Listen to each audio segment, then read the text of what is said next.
Et ça fonctionne! Je pense que ça m'a pris à peu près 7 minutes top chrono.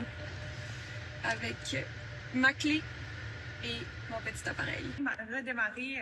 Des images captées pour le reportage de Nora Lamontagne dans le Journal de Montréal qui démontrent à quel point, on vient de le voir, voler une voiture, c'est presque un jeu d'enfant, malheureusement.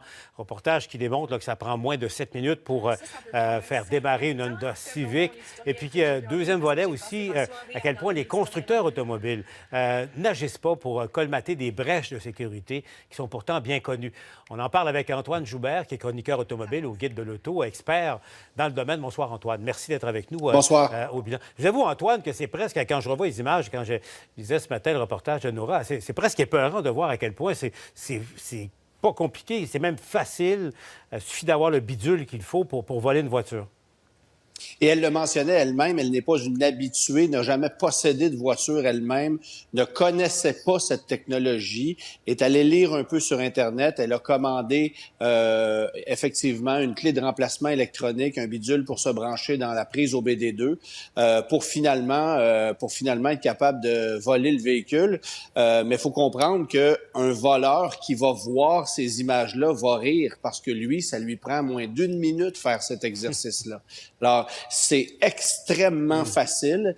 Effectivement que les constructeurs automobiles, depuis nombre d'années, n'ont pas mis énormément d'efforts pour bloquer les malfaiteurs, mais en même temps, tout ce qui se fait se défait et on a tout simplement l'impression que même si un constructeur automobile fait des efforts pour rendre la tâche un peu plus difficile, ben, les voleurs qui ont comme ça l'objectif de dérober le véhicule, eux, vont réussir à contourner les règles et à passer outre ces étapes de sécurité supplémentaires. Régulièrement, Antoine, on voit le palmarès des voitures les plus recherchées par les voleurs. Déjà, ça donne une piste. Mais comme consommateur, là, parce que tout le monde s'est posé la même question, je suis convaincu que moi, ce matin, donc, qu'est-ce que je peux faire, moi, pour me protéger le mieux possible? Bon, évidemment, c'est une multitude de systèmes qui vont faire en sorte que vous allez décourager les voleurs. Ce n'est pas en se procurant, par exemple, uniquement un bon système de repérage que vous allez les effrayer. C'est en vous équipant, par exemple, d'une barre anti-vol pour le volant, plus une prise anti-vol c'est-à-dire un loquet anti-vol pour la prise au BD2. Ensuite, évidemment, un système de repérage qui est identifié sur le véhicule. Il y en a même qui vont se procurer un sabot Denver qu'on va installer dans son stationnement à la maison. On voit ça souvent à l'aéroport Montréal-Trudeau. J'y étais cette semaine. Dans le stationnement, les gens mettent des sabots Denver sur leur véhicule. Alors, c'est une multitude de trucs qui vont faire en sorte que un 30 secondes, 1 minute de plus pour un voleur, ben, ça peut faire toute la différence entre ce véhicule-là et un autre qui est juste à côté. Mais en même temps, on va se le dire, c'est pas très commode. Là, le sabot de Denver, c'est du trouble. Ouais, même la barre qui verrouille le volant. Mais juste ça, est-ce que c'est suffisant pour... on les voit, les barres, c'est rigide et tout ça. Est-ce que c'est suffisant pour décourager un voleur? Ils sont capables de les couper en moins d'1 minute. Mais encore une fois, ça, plus d'autres dispositifs, ben, ça va faire en sorte qu'on va décourager le voleur. Parce qu'effectivement, aujourd'hui, c'est un problème. On peut commander à peu près n'importe quoi sur des sites comme AliExpress, sur Amazon. Vous allez commander des clés reprogrammables, des modules pour modifier ou pour reprogrammer le véhicule. Ça se fait en un tournement.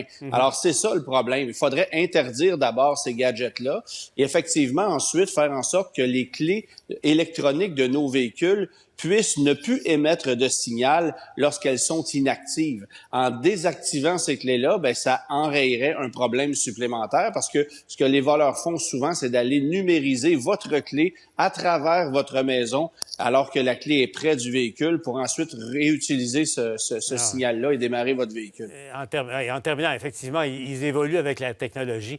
J'aimerais qu'on revoie l'image, là, parce qu'Antoine, vous nous parlez de la prise au BD2. Là. Oui.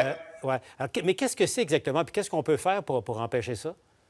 Alors, c'est de la prise de diagnostic. Essentiellement, si vous avez, par exemple, un témoin d'anomalie de votre moteur sur votre véhicule, vous allez au garage, bien, le concessionnaire, le garagiste, lui, va brancher un appareil de diagnostic dans cette prise-là pour savoir quel est le problème. Okay. Et on va lui transférer un code informatique qui signifie un problème. Alors, cette prise de diagnostic-là, elle peut servir à réinitialiser la clé du véhicule, à en programmer une autre pour ensuite démarrer le véhicule. Et c'est un jeu d'enfant. C'est véritablement facile. C'est beaucoup plus facile de voler un véhicule aujourd'hui que ça ne l'était il y a 15 ou 20 ans lorsqu'on avait des clés physiques parce que là, il y avait une action mécanique à faire. Aujourd'hui, il n'y a rien de ça. Oui, c'est ça. C'est côté sombre des avancées technologiques.